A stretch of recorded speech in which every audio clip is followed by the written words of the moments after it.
Hi hello నమస్తే. నేను journalist Sai. So AVN Radhakrishna గారు కొత్త పలుకుల్లో కొన్ని వచ్చిన వ్యాఖ్యలు రాష్ట్ర వ్యాప్తంగా సంచలనం అవుతున్నాయి. దాదాపుగా వైఎస్ఆర్సీపీకి సంబంధించిన మహిళలందరినీ కించపరుస్తూ ఆయన చేసిన వ్యాఖ్యలపై ఈరోజు వైఎస్ఆర్సీపీ శ్రేణులు ఆయన పార్టీ ఆఫీస్ ముట్టడించే ప్రయత్నం చేశాయి. అసలు ఎందుకు ఇలాంటి దిగజారుడు వ్యాఖ్యలు చేయాల్సి వచ్చింది? అసలు రాధాకృష్ణ గారి ఉద్దేశం ఏంటి? ఇలాంటి అంశాలన్నీ కూడా మనతో మాట్లాడడానికి వైఎస్ఆర్సీపీ మహిళా నాయకురాలు కాకు ఉమ్మ గారు ఉన్నారు. మేడంతో మాట్లాడదాం. నమస్తే మేడం. నమస్తే సార్. సో చూసే ఉంటారు ఆయన రాసిన రాతలు, కొత్త పలుకుల్లో ఆయన రాసిన రోత రాతలు మీరు చూసే ఉంటారు. అంటే ఆయన చెప్పిన ఏం చెప్పారు, జగన్మోహన్ రెడ్డి గారు చెప్పితే మీ భార్యలను భార్యలని చెల్లెలు అనుకొని చెల్లెలకి వేరే సంబంధాలు చూస్తూ మొదలు పెడతారనే స్థాయిలో ఆయన మాట్లాడారు. మీరు వైఎస్ఆర్సీపీ పార్టీలో ఒక మహిళగా ఏం మాట్లాడతారు? మీరు దీని గురించి ఏం చెప్తారు? మీరు ఈరోజు ఏబిఎన్ ఛానల్ ఒక అధినేత రాధాకృష్ణ అనే వ్యక్తి ఆయన యొక్క జీవిత చరిత్ర చూసుకుంటే మరి ఆ స్థాయిలో నుంచి వచ్చినటువంటి వ్యక్తి ఈరోజు ఏ విధంగా మాట్లాడతారు?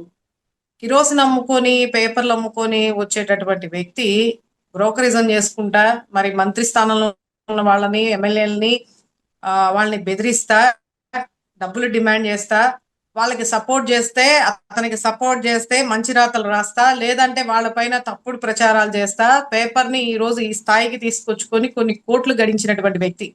మరి ఈరోజు నారాసుర వారి అండదండలతో మరి రాధాకృష్ణ గారు ఏది పడితే అది మాట్లాడతా ఎంత దారుణంగా నీచానికి దిగజారిపోయి, అంటే పార్టీకి సంబంధం లేని రాజకీయాలకి సంబంధం లేనటువంటి మహిళల గురించి ఈరోజు అనుచితంగా అసభ్యకరంగా మరి ఏ విధంగా అదొక కొత్త పలుకులనే ఒక కాన్సెప్ట్ తో ఈరోజు వైఎస్ఆర్సీపీ శ్రేణుల్ని ఇబ్బంది పెట్టే విధంగా ఈరోజు ఆయన దిగజారిపోయి మాట్లాడుతున్నారంటే మరి ఆయన వెనక ఎవరుని నడిపిస్తున్నారు, లేదంటే ఎవరు ఇచ్చినటువంటి ఈ స్క్రిప్ట్ తో ఈరోజు మరి మావిగన్ అనే పేరు వినంగానే మనోళ్ళకి గుండెల్లో దడపుట్టి ఏదో విధంగా ప్రజల్ని ఆలోచింప చేస్తుంది ఈ మావిగన్ అనే వర్డ్. మచిలీపట్నం వాస్తవ్యుల్ని, అలాగే గుంటూరు వాస్తవ్యుల్ని, మరి విజయవాడ ప్రాంత వాస్తవ్యుల్ని ఆలోచించేలాగా ప్రజలకి అనుగుణంగా ప్రజలు మెచ్చే విధంగా ఉంది అని ఆలోచన వీళ్ళకి కూడా అర్థమైంది కాబట్టి ఈరోజు మరి చంద్రబాబు నాయుడు గారి అండాదండలతో ఈరోజు ఏది పడితే అది ఒక జర్నలిజం అనే ముసుగులో జర్నలిజం అడ్డం పెట్టుకొని ఏది పడితే అది మాట్లాడుతున్నారంటే నిజంగా ఇంతకు మించి వాళ్ళు కడుపుకు అన్నం తింటున్నారా, లేదంటే ఇంకేమన్నా తిని బ్రతుకుతున్నారో? మరి వాళ్ళకి సిగ్గు శరం అనేది ఉందా? కనీసం వాళ్ళ ఇళ్లలో ఆడవాళ్ళు లేరా? వాళ్ళ ఇంట్లో పెళ్ళాలను కూడా సేమ్ అలాగే నేను రాసినటువంటి కొత్త పలుకుల్లో ఏదైతే వైఎస్ఆర్సీపీ జగన్మోహన్ రెడ్డి గారు చెప్పినట్టుగా వాళ్ళ పార్టీలో ఉన్న వాళ్ళందరూ కూడా వాళ్ళ పెళ్ళాలని చెల్లెళ్ళు అని చెప్పేసి వాళ్ళకి మళ్ళీ పెళ్లిళ్ళు చేసే ఆలోచన, పెళ్లి సంబంధాలు చూస్తారని చెప్పేసి వెన్నుముక్క లేదని అంత నీచంగా అతను మాట్లాడిచ్చాడు కదా. అది కూడా ఒక మహిళను పెట్టి, మహిళ వాయిస్తో. మరి ఆ మహిళ ఎవరో గాని మహారాణి ఒక మహిళ అయి ఉండి ఏది పడితే అది స్క్రిప్ట్లు ఇస్తే మరి ఒక ఎదుటున్నటువంటి మహిళల గురించి అంత చండాలంగా మాట్లాడుతున్నారంటే మరి ఆవిడ పరిస్థితి కూడా ఒకసారి అర్థం చేసుకోవాలి. ఈరోజు మరి రాధాకృష్ణ గారు ఆ విధంగా మాట్లాడుతున్నారంటే వాళ్ళ కుటుంబంలో కూడా మరి వాళ్ళ భార్యలను కూడా అదే విధంగా వాళ్ళ ఆలోచన చేశారేమో. అదే విధంగా భార్యలను కూడా మరి వాళ్ళు అక్క చెల్లెలుగా వావి వరుసలు లేకుండా భార్యను కూడా చెల్లిలాగనో అక్కలాగనో ఊహించుకొని మరి వాళ్ళకి ఎన్ని సంబంధాలు చూసి మరి అలాంటి పనులు చేస్తా ఉన్నారు. మరి అవన్నీ ఆలోచనలు ఉన్నాయి కాబట్టి ఈ రోజు పక్కన వాళ్ళ గురించి వీళ్ళు మాట్లాడుతూ ఉన్నారు. మరి వాళ్ళ పార్టీలో ఈ రోజు ఒకటి చెప్తున్నాను సార్, జర్నలిజం అనే పేరుతో గతంలో మనకి ధర్మం అనేది 4 పాదాల మీద నడుస్తుంది, ఇప్పుడు ఈ కలియుగంలో ఒక పాదమే అని చెప్పేసి మాట్లాడుతూ ఉన్నారు. ఇప్పుడు ఆ ఒక పాదం కూడా లేదు. చివరికి ఎంత నీచానికైనా దిగజారిపోయి ప్యాకేజీల కోసం ఈ రోజు ఒక పార్టీకి తొత్తులుగా మారి వాస్తవాల్ని ప్రజల పక్షాన నిలబడి ఒక జర్నలిజం విధానంలో ప్రజలకి చేరాల్సింది పోయి ఈ రోజు స్వంత ప్రయోజనాలకి, స్వార్థ ప్రయోజనాలకి ఒక విధంగా చెప్పాలంటే ఎందుకు ఈ జర్నలిజాన్ని పక్కన పడేసేసి మీరు కూడా పచ్చ చొక్కాలు వేసుకొని ఎలాగో డిబేట్లు పెడతా ఉన్నారు, ఒకవైపే ఉండి మాట్లాడుతా ఉన్నారు. ప్రజల యొక్క సంక్షేమం కానీ ప్రజల యొక్క ప్రయోజనాలు కానీ మీకు అవసరం లేదు, ప్రజల తరపున మీరు పోరాటం చేయరు, వాస్తవాలు ప్రజల్లోకి తీసుకెళ్లరు. ఇంకెందుకు పచ్చ చొక్కాలు వేసుకొని పచ్చ జెండాలు మోసుకొని కూర్చోవచ్చు కదా. మీ పార్టీలు కూడా ఏబిఎన్ అవి తీసేసి పచ్చ పార్టీ అనేది అందరికీ తెలుసు, పబ్లిక్ గా ఇంకా మాది పచ్చ పార్టీ అని చెప్పేసుకోవచ్చు కదా. ఈ రోజు మీరెందుకు ఇంతలాగా అమరావతి గురించి ఇప్పుడు ప్రజలందరిలో కూడా ఒక విధమైనటువంటి ఆలోచన మొదలైంది. మీరు నిజంగా మావిగన్ అనే పేరుకి దడుస్తున్నారు కాబట్టే చట్టబద్ధత అనే విధానాలు, అంటే జగన్మోహన్ రెడ్డి గారు మళ్ళీ అధికారంలోకి రారు రారు అంటూనే ఈ రోజు చట్టబద్ధత తెచ్చే విధానంలో మీరు అంత గట్టిగా పట్టుకొని ఉన్నారంటే మీకు తెలుసు జగన్మోహన్ రెడ్డి గారు వస్తారనేది, వస్తే దాన్ని ఏం చేస్తారనేది మీకు తెలుసు. కాబట్టి ఈ రోజు చట్టబద్ధత తీసుకొచ్చేసి ఏదో సాధించినట్టు మాట్లాడుతున్నారు. Okay, well and good, కాదనట్లా. Andhra Pradesh రాష్ట్ర ప్రజలకి ఒక రాజధాని కావాలి, కాదని మేము చెప్పట్లా. కానీ ఇదే సందర్భంలో మీ ఏవైతే ప్రస్తావన ప్రజల్లోకి తీసుకొచ్చారో, మరి అమరావతి రాజధానిగా కావాలన్నప్పుడు అక్కడ ఉన్నటువంటి సాధ్యాసాధ్యమైనటువంటి ప్రయోజనాలు కూడా ప్రజలకి చెప్పాల్సినటువంటి అవసరం ఉంది కదా, బాధ్యత ఉంది కదా. ఈ రోజు అమరావతి రైతుల దగ్గర 1,00,000 ఎకరాల భూములు తీసుకుంటున్నారు. 3 పంటలు పండేటటువంటి భూమిలో ఈ రోజు ఏమీ లేని విధంగా బూడిదలో పోసినటువంటి పన్నీర్ లాగా వెళ్ళిపోయి 1,00,000 కోట్లు, అంటే 2,00,000 కోట్లు అప్పులు తీసుకొచ్చి ఏమీ లేని ప్రాంతంలో పెట్టేసి కేవలం 29 గ్రామాలు ఉన్నటువంటి ప్రాంతాన్ని మేము అభివృద్ధి చేస్తాము ఏమీ లేని చోట. అంటే ఎలా అంటే ఇప్పుడు వర్షాలు 2 రోజులు గట్టిగా కురిసాయంటే దాదాపు మోకాళ్ళ లోతు నీళ్లు వస్తే మరి ఎత్తిపోతల పథకం కింద ఆ నీళ్ళని తోడుకునే విధానంలో, మరి పిచ్చి చెట్లు మొలిస్తే చిల్ల చెట్లు కొట్టే విధానంలో కోట్లు కోట్లు ఇప్పుడు దాకా ఖర్చు పెడతా 8,000 కోట్లు ఖర్చు పెట్టారు. ఇంతవరకు రైతులకి ప్లాట్లు ఇవ్వలేదు. మరి వీటన్నిటి మీద వాస్తవాలు ప్రజల్లోకి మీరు తీసుకెళ్ళాలి. అక్కడ ఏ మాత్రం కూడా మీరు ప్రజలకి మేలు చేకూర్చకుండా మీరేదో సొంతగా 10,000 ఎకరాల భూములు మీ బినామీల మీద పెట్టుకొని మీరు రియల్ ఎస్టేట్ చేయాలని దాన్ని పట్టుగా గట్టిగా పట్టుకొని ఈ రోజు ఏదో ఎవరో వచ్చి మార్చేస్తారు, అవినీతి జరుగుతుంది అనేది ప్రజలకి కొంత అర్థమవుతుంది. కాబట్టే జగన్మోహన్ రెడ్డి గారు అవినీతికి సమ్మతించారు కాబట్టే మీరు ఈరోజు భయంతో ఒక చట్టబద్ధతను తీసుకొచ్చారు. బాగానే ఉంది, మేము కాదనట్లేదు. కానీ మా యొక్క ఒపీనియన్ కూడా ఈ రోజు మా నాయకుడు చెప్పడం జరిగింది. ఎందుకు అంత కేవలం ఇన్ఫ్రాస్ట్రక్చర్ కోసం రోడ్లు, వాటర్, డ్రైనేజ్, కరెంట్ లేని చోట మీరు 1,00,000 కోట్లు తీసుకొచ్చి కేవలం 2,00,000 కోట్లు దానికి ఖర్చు పెడతారంటే అది ఎలా సాధ్యం? అది సాధ్యతరమేనా? అంత అప్పు ఎవరి మీద పడుతుంది? ప్రజల మీద కాదా భారం పడేది? కాబట్టి మరి మచిలీపట్నాన్ని, గుంటూరుని, అలాగే విజయవాడని కలుపుకొని మావిగన్ అనే పేరుని బయటికి తీసుకొచ్చి దాని యొక్క మెలకువలు, ఆ సాధ్యతరమైనటువంటి విధానము, దానికి ఎంత ఖర్చు పెడితే మనకి ఎన్ని సంవత్సరాలు పూర్తవుతుంది, ఇవన్నీ కూడా ప్రజల ముందుకు తీసుకొచ్చారు. దాంట్లో తప్పే ఉంది? అది మీకు నచ్చితే స్వీకరించండి, లేదంటే స్వీకరించాల్సిన అవసరమే లేదు. కానీ ఏ రోజైతే జగన్మోహన్ రెడ్డి ఇది ప్రస్తావన తీసుకొచ్చారో ఆ రోజు నుంచి కనుక చూసుకుంటే ఐటీడీపీ వాళ్ళు కానీ, పచ్చ మీడియా వాళ్ళు కానీ, వీళ్ళందరూ కూడా ఏ విధంగా దాన్ని ట్రోల్స్ చేస్తున్నారు. ఒక మాజీ ముఖ్యమంత్రిని పట్టుకొని ఇష్టం వచ్చినట్టుగా మావిగన్ అనే వర్డ్ ఏ విధంగా మచిలీపట్నం నుంచి ఎంఏ తీసుకోవాలి, విజయవాడ నుంచి విఐ తీసుకోవాలి, గుంటూరు నుంచి జీవన్ గన్ తీసుకోవాలని చెప్పేసి ఆయన చెప్తే దాన్ని బూతులుగా చిత్రీకరించి ఈ రోజు ఇష్టం వచ్చినట్టుగా అందరు ప్రతి ఒక్కరు చూసే ఉంటారు. ఎంత అవహేళనగా, ఎంత బూతులు క్రియేట్ చేసి ఈ రోజు పెడుతున్నారంటే మరి పచ్చ నాయకులు, మరి వాళ్ళ సభ్యత సంస్కారం ఎక్కడికి పోయింది?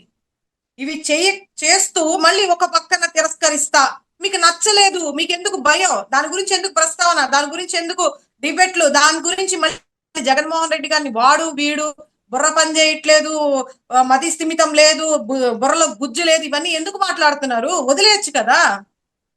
అది ఈ రోజు ప్రజల్ని ఆలోచింపజేస్తుంది. మచిలీపట్నం ప్రజల్ని, గుంటూరు ప్రజల్ని, విజయవాడ ప్రజల్ని ఆలోచింపజేస్తుంది. 30 లక్షలకు పైగా ఉన్నటువంటి ప్రజల్లో, అంటే ఆ ప్రజలు ఉన్నటువంటి ప్రాంతంలో రాజధాని అభివృద్ధి చేస్తే తొందరగా అభివృద్ధి అవుతుంది. 10 సంవత్సరాల్లోనే అతి తక్కువ బడ్జెట్ తో 20,000 కోట్లతో మనం అనుకున్న విధంగా రాజధాని వస్తుంది. ప్రజల భవిష్యత్తు, యువత భవిష్యత్తు బాగుంటుందని ఆయన చెప్పారు. మీకు నచ్చలేదు, వదిలేయండి, అంతే తప్ప దాన్ని తప్పుడు రాతలు రాస్తా ఈ రోజు ఏదో మీరు పేపర్ ఉంది కదా అని చెప్పేసి మీ పచ్చ మీడియాని మీరే జాగీలు వేసుకుంటే, ఇప్పుడు కాదు గతం నుంచి జగన్మోహన్ రెడ్డి మీద విషయం చెబుతూనే ఉన్నారు. చివరికి ఇంకా దిగజారిపోయి ఈ రోజు మహిళల్ని, నేతల యొక్క, మాజీ మంత్రుల యొక్క భార్యల్ని, ఎమ్మెల్యేల భార్యల్ని, ఎంటైర్ వైసీపీ శ్రేణుల్ని, ఎంటైర్ 40% ఓట్ బ్యాంకింగ్ ఉన్నటువంటి ఈ రోజు అంత పటిష్టమైనటువంటి పార్టీని మీరు లెక్క చేయకుండా ఒక మాజీ ముఖ్యమంత్రిని, ఆయన భార్యని కాకుండా ఈరోజు ఎంటైర్ శ్రేణులందరినీ కూడా ఆపాదిస్తా, ఇంట్లో ఉన్నటువంటి ఆడవాళ్ళని, రాజకీయాలకు సంబంధం లేనటువంటి ఆడవాళ్ళని ఈ రోజు మీరు తీసుకొచ్చేసి అంత నీచంగా రాతలు రాస్తున్నారే, అంత నీచంగా కథనాలు పెడుతున్నారే, మీరు అసలు మనుషులేనా? మీకు అసలు మానవత్వం ఉందా? మీరు కాదా ఉన్మాదులు? మీరు కాదా సైకోలు? మీలాంటి వాళ్ళని ఎక్కడుంచాలి? మిమ్మల్ని కాదా రాష్ట్ర బహిష్కరణ చేసేది? మీలాంటి వాళ్ళు ఎక్కడో పక్క రాష్ట్రంలో ఉండి ఈ రోజు ఈ రాష్ట్రం గురించి ఎవరికో కొమ్ము కాస్తా, పచ్చ మీడియాకి కొమ్ము కాస్తా భజన చేసుకుంటా ఉంటే, నిజంగా మీకు నచ్చితే మీరు పొద్దున్న లెగిస్తే భజన చేసుకోండి మీ నాయకుడికి. ఎందుకు ఎదుటి వాళ్ళ ఇళ్లలో ఉండేటటువంటి ఆడవాళ్ళని, ఎదుటి వాళ్ళని ఎందుకు రోడ్ల మీద తీసుకొస్తున్నారు? ఎందుకు ఇంత నీచానికి దిగజారుస్తా ఉన్నారు? ఈ రోజు మీరు అయితే తీసుకొచ్చే విషయ సంస్కృతి రేపు మేము చేయలేమా? ఈ రోజు నిరసనలు అంటున్నాం, మరి ఖచ్చితంగా చేస్తాం. ఎందుకు చేయము? మేము శాంతియుతంగానే నిరసనలు వ్యక్తం చేశాం. ఎవరు ఊరుకుంటారు? ఈ రోజు ఇంత దారుణంగా మీరు ఇంత నీచంగా ఒక వాయు వరుస లేకుండా భార్యలు తీసుకుని అక్క చెల్లెలుగా చెప్పి సంబంధాలు చూస్తారంటే మీకు అంత లోకుగా ఉన్నాడా మా నాయకుడు? దానికి మద్దతు ఇస్తా ఈ రోజు వంగల్పూడి అనిత మహిళ, ఈ రాష్ట్రానికి హోంమంత్రి ఏబిఎన్ రాధాకృష్ణ మాట్లాడిన మాటలకి మద్దతు ఇస్తూ ఈ రోజు ఆవిడ మాట్లాడుతా ఉన్నారు.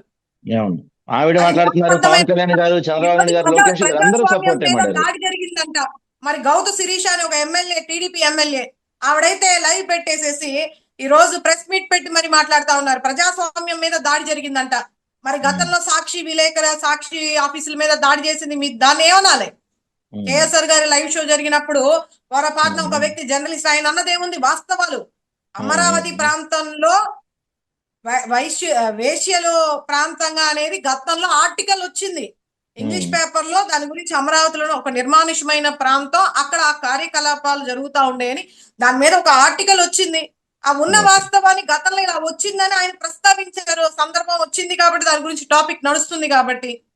దానికి ఏదో తప్పు జరిగిపోయినట్టు, ఆ రాష్ట్రాన్ని అల్లకొల్లోలం చేసినట్టు, దానికి అమరావతి ప్రాంత మహిళల్ని ఇలా అంటారా అలా అంటారా అని ఊహిచ్చేసుకొని వీళ్ళే ఊహిచ్చేసేసి వీళ్ళే పత్రికల్లో కథనాలుగా రాసి ప్రజల్ని రెచ్చగొట్టేసేసి, అమరావతి మహిళల్ని రెచ్చగొట్టేసేసి మమ్మల్ని వేశ్యలు అంటారా అది ఇది అని చెప్పేసి మాట్లాడి ఎంత దారుణాలు సృష్టించారు. సాక్షి ఆఫీసుల మీద, కార్యాలయాల పైన దాడులు చేయలేదా? గేట్లు ఎక్కలేదా? ఎన్ని విధ్వంసాలు సృష్టించారు. మరి ఈ రోజు మరి అదే మహిళల్ని మీరు నిర్లజ్జగా డైరెక్ట్ గా మాట్లాడేస్తున్నారు. కొత్త పలుకులు అని చెప్పేసి ఏదో ఒక కథనం కింద ఎంత దారుణంగా మాట్లాడుతున్నారంటే, అంటే మీ కుటుంబ సభ్యులు, మీ మహిళలైతే ఒకటి అను, ఎదుటి వాళ్ళ మహిళలైతే ఒకటినా? మీకు అంత లోకమైపోయారు ఈ రోజు రాష్ట్ర మహిళలంటే. ఇది నిజంగా ప్రజలు ప్రతి ఒక్కటి గమనిస్తున్నారు. ఇంత దారుణమైనటువంటి నీచ సంస్కృతికి ఈ రోజు తెరలిస్తూ ఉన్నారు. ఈ విషయంలో మనం కాసేపు రాజకీయాలు పక్కన పెట్టి మాట్లాడుకుందాం, ఒక సాధారణ పౌరుల్లా మాట్లాడుకుందాం. అంటే ఇప్పుడు మొన్న చూస్తే ఆరవ శ్రీధర్కి సంబంధించిన బాధితురాలపై నడి రోడ్డుపై పోలీసులు లాఠీ తీసుకొని ఆమెను కొట్టారు. ఆ ముందు రోజు పిఠాపురంలో ఒక మహిళని రోడ్డు పైన కొట్టారు. ఈరోజు చూస్తే ఏకంగా 40% మీరు అన్నట్టు వైఎస్ఆర్సీపీకి సంబంధించిన 40% మంది ఓటింగ్ ఉన్న పార్టీని పట్టుకొని ఆ పార్టీలో మహిళలందరూ ఇంతేనా అనే ఒక స్థాయిలో నీచమైన మాటలు మాట్లాడారు. సహజంగా చిన్న చిన్న విషయాలకే స్పందించేసే మహిళా కమిషనర్ మరి ఇంత అరాచకాలు జరుగుతుంటే మహిళలపై ఇంత ఓపెన్గా శాటిలైట్ ఛానల్ లాంటి ఛానల్స్లో కూడా మహిళల గురించి ఇలాంటి భయంకరమైన స్టేట్మెంట్లు ఇస్తుంటే మరి ఆ మహిళా కమిషనర్ కానీ హోమ్ మినిస్టర్ కానీ వీళ్ళంతా అసలు ఉన్నారా ఏపీలో? చక్కటి ప్రశ్న అడిగారు సార్. అసలు ఇప్పటి వరకు ఒక మహిళా కమిషన్ ఈ రాష్ట్రానికి ఉన్నారనే ఆలోచన బహుశా ఇప్పుడు దాకా మేము కూడా అసలు మర్చిపోయాం. ఆవిడ గురించి మాట్లాడే ఎక్కడ కూడా ఎన్నిసార్లు మాట్లాడుతున్నాం కానీ ఆవిడ గురించి ఎక్కడ కూడా ప్రస్తావన తీసుకురారు. మరి ఈ రోజు రాష్ట్రంలో ఇన్ని జరుగుతా ఉన్నా సరే ఏమి పట్టినట్టు మరి మహిళా కమిషన్ గా ఉన్నటువంటి రాయపాటి శైలజ, ఈవిడైతే గతంలో అమరావతి ఉద్యమాల్లో పాల్గొన్నటువంటి వీర మహిళగా, అమరావతి ఉద్యమాల్లో అసలు మామూలుగా త్యాగం చేసిన ఆవిడలాగా, అది చూసి మరి చంద్రబాబు నాయుడు గారు ఈ రోజు ఆవిడకు ఒక పదవిని కట్టుబెడితే మరి ఆ పదవిలోకి వచ్చిన దగ్గర నుంచి కూడా మరి మహిళలకి రక్షణ భద్రత కల్పించే బాధ్యత లేకుండా కనీసం ఏ రోజు కూడా ఇన్ని జరుగుతా ఉన్నా సరే ఏ రోజు ప్రెస్ మీట్ పెట్టి కానీ దానికి చట్టాలు తీసుకురావడం కానీ దాన్ని అరికడతామని కానీ దానికి ఏదో ఒక సొల్యూషన్ అనే మార్గంలో ఏ రోజు మాట్లాడింది లేదు. ఆవిడ అసలు ఏ రోజు ముందుకొచ్చి కనిపించింది లేదు. నాకు తెలిసి ఈ రాష్ట్ర మహిళలకి బహుశా మన రాష్ట్రంలో ఒక మహిళా కమిషన్ ఉన్నారు, ఆవిడ పేరు ఒక రాయపాటి శైలజ అనేది కూడా ఎవరికి తెలిసి ఉండదు. ఈ రోజు మీరు టాపిక్ తీసుకొచ్చారు కాబట్టి చెప్తున్నా. మరి కాకపోతే హోమ్ మినిస్టర్ వంగల్పూడి అనిత గారు, ఈవిడైతే ఇంక ఈవిడ గురించి చెప్పాలంటే చాలా ఉన్నాయి. ఈ మీరు చెప్పే డిబేట్ లో సరిపోదు. ఈవిడకి పొద్దున్న లెగుస్తే జగన్మోహన్ రెడ్డి గారిని వీడి ఇందాక కూడా ఏబిఎన్ ఛానల్ లో మరి ఆయన్ని రాధాకృష్ణ గారిని మద్దతు ప్రకటిస్తా, ప్రజాస్వామ్యం మీద దాడి జరిగిందని చెప్తా, ఆయనకి మద్దతు ప్రకటిస్తా, జగన్మోహన్ రెడ్డి గారిని వీడని సంబోధిస్తుంది. మరి వీళ్ళ యొక్క పైత్యం ఏ స్థాయిలోకి వెళ్ళింది అనేది ఒకసారి చూడండి. వీళ్ళ గర్వం కళ్ళు మూసుకుపోయి అధికార మదంతో ఏం మాట్లాడుతున్నారో తెలియకుండా ప్రజలు చూస్తున్నారే. ఒక ప్రజాస్వామ్యం ఒక 40% ఉన్నటువంటి ఓట్ బ్యాంకింగ్ ఉన్నటువంటి ఒక నాయకుడు, ఒక మాజీ ముఖ్యమంత్రి అనేది కూడా లేకుండా కన్ను మిన్ను కాని రాకుండా మాట్లాడుతుందంటే మరి ఒక సాటి మహిళగా నేను ఆవిడ మహిళగా గౌరవించాలో మరి లేదంటే ఏ విధంగా మాట్లాడాలనేది నాకు అర్థం కావట్లా. ఎందుకంటే మాకు సంస్కారం ఉంది కాబట్టి ఈ రోజు ఆవిడ ఒక మాట అనాలన్నా మేము ఆ పదవికి గౌరవం ఇచ్చి ఈ రోజు మేము ఆవిడ ఏం అనలేనటువంటి పరిస్థితుల్లో మేము ఉన్నాం.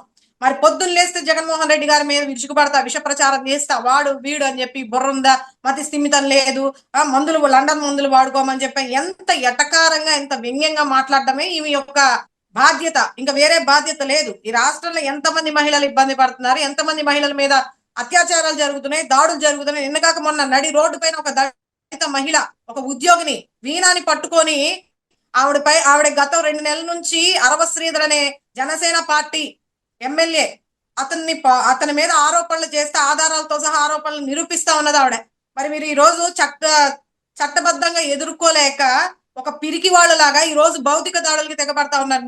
నడి రోడ్డు పైన ఒక దళిత మహిళ పైన ఒక ఉద్యోగి పైన దాడి చేస్తా ఉంటే కనీసం దాని గురించి మాట్లాడలేనటువంటి పరిస్థితిలో ఈ రోజు హోమ్ మినిస్టర్ గారు ఉన్నారు. మరి మాటకొస్తే నేను దళిత మహిళని చెప్పుకునే ఈవిడ మరి సాటి దళిత మహిళ మీద ఆ విధంగా రోడ్డు మీద ఒక మహిళ మీద అంత అనుచితంగా మరి రాష్ట్ర కార్యదర్శి అంట, జనసేన పార్టీ రాష్ట్ర కార్యదర్శి నాగేంద్ర అనే వ్యక్తి, మనం అందరం చూసాం ఆ విజువల్స్ అన్ని కూడా, ఎంత దారుణంగా కర్ర తీసుకొని ఈ రోజు పోలీస్ వ్యవస్థను మేము ఏదో బాగుపరిచేస్తున్నాం, మేము 20 సంవత్సరాలు మీ ప్రభుత్వం 20 సంవత్సరాలు వెనక్కి వెళ్ళిపోతే మేము ఒక 50 సంవత్సరాలు ముందుకు తీసుకొచ్చేసాం, మేము 1,00,000 కెమెరాలు సీసీ కెమెరాలు బిగించేసామని చెప్పుకునే ఈ హోమ్ మినిస్టర్ మరి పోలీస్ చేతిలో నుంచి లాఠీ లాక్కొని మహిళ పైన రోడ్డు పైన దాడి చేస్తా ఉంటే ఇది తప్పు అని ఖండించలేనటువంటి నీచమైన పరిస్థితిలో ఉందనేది మరి ప్రజలకు అర్థం కాదా? ఈరోజు అదే మరి పిఠాపురంలో మరి డిప్యూటీ సీఎం సాక్షాత్తు డిప్యూటీ సీఎం వాళ్ళ నియోజకవర్గంలో ఒక మహిళను పట్టుకొని ఇష్టం వచ్చినట్టుగా మీదకొచ్చి ఎక్కడ పడితే అక్కడ టచ్ చేస్తా ఒక మహిళ మీదకి అంత దారుణంగా దూసుకుపోయి మహిళని కొడతా ఉంటే రోడ్డు పైన మరి వీళ్ళకి కళ్ళు కనిపించట్లేదా? మరి ఏం జరుగుతుంది? రాష్ట్రంలో ఆటవిక పాలన కాదా ఇది? రావణ కాష్ట కాదా? ఏం మాట్లాడుతున్నారు? గతంలో వంగల్పడి అనేది చాలా చెప్పారు ఆవిడ, ఇది ఒక రావణ కాష్ట, ఈ ఉన్మాదుల్ని బహిష్కరించాలని. ఉన్మాదులు ఎవరు? ఈ రోజు ఉన్మాదులు ఎవరు? సైకోలు ఎవరు? ఈ రోజు కళ్ళున్న చూడలేని పరిస్థితులు ఉన్నది ఎవరు? కాబట్టి ఈ రాష్ట్రంలో నీచమైనటువంటి సంస్కృతికి ఇప్పటికే ప్రజలు చీ అని ఊస్తా ఉన్నారు. మీరు చేసేటటువంటి పరిపాలనకి, మీరు చేసేటటువంటి అవినీతికి, మీరు ఇప్పుడు పేపర్లు కూడా చివరికి జర్నలిజం కూడా అడ్డు పెట్టుకొని వాళ్ళు కూడా ఒక జర్నలిజం అనే ముసుగులో ఒక పార్టీ కింద మోచేతి నీళ్లు తాగుతా అంత దారుణంగా దిగజారిపోయి మాట్లాడుతున్నారంటే రేపు వాళ్ళ పరిస్థితి ఏంటనేది కూడా వాళ్ళు ఆలోచించుకొని మాట్లాడాలి. మహిళల జోలికి వస్తే కూర్చోరు.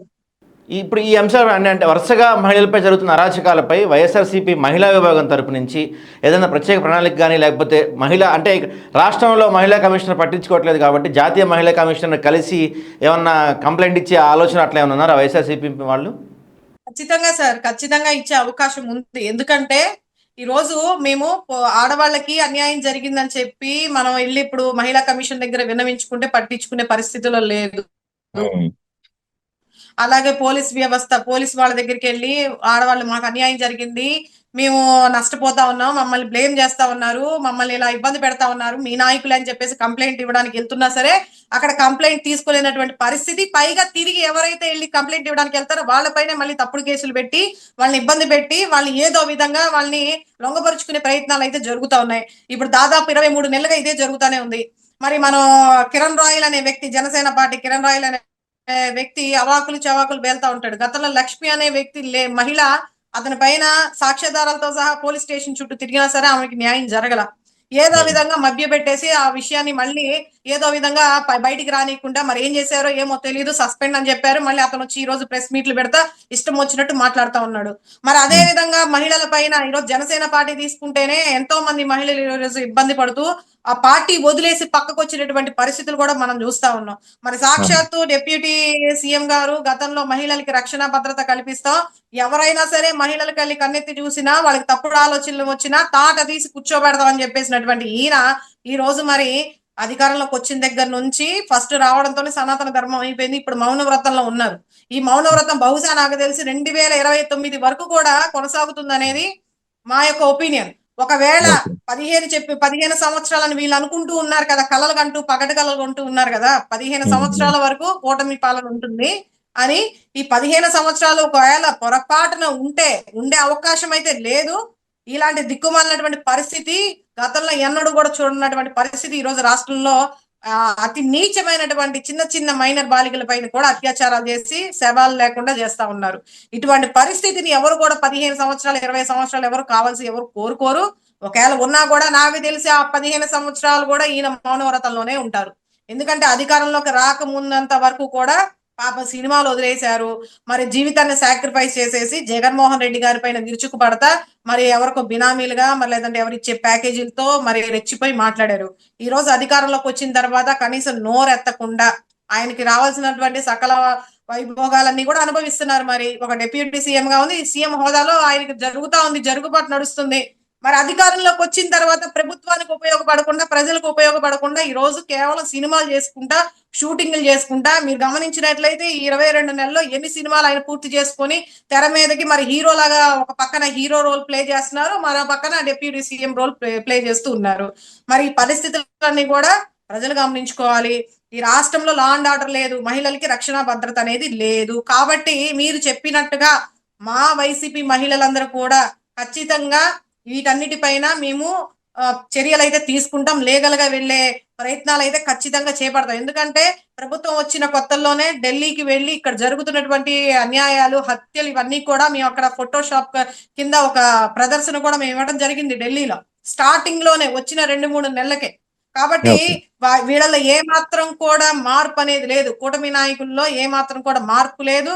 కనీసం ఏ ఆలోచనలో లేరు. మరి ఏ బలంతో ఏ విధానంతో వీళ్ళు ముందుకెళ్తున్నారో తెలియదు. కానీ రాబోయే రోజుల్లో చాలా ఖచ్చితంగా ఎవడైతే ఈ రోజు పేటరేగిపోతా ఉన్నాడో పెద్దలని కూడా చూడకుండా, మంత్రులని చూడకుండా, ముఖ్యమంత్రులను చూడకుండా వాడు వీడు అని సంబోధిస్తా నడమంత్రపు సిరితో నడమంత్రపు అధికారంతో ఎప్పుడు చూడనట్టుగా రెచ్చిపోతా పేటరేగిపోతా ఉన్నారో వాళ్ళందరికీ ఖచ్చితంగా చట్టబద్ధమైనటువంటి శిక్షలు అమలు చేయడంలో కూడా మేము 10 ఇంతలు ముందుంటామనేది ఈ సందర్భంగా తెలియజేస్తూ ఉన్నాం.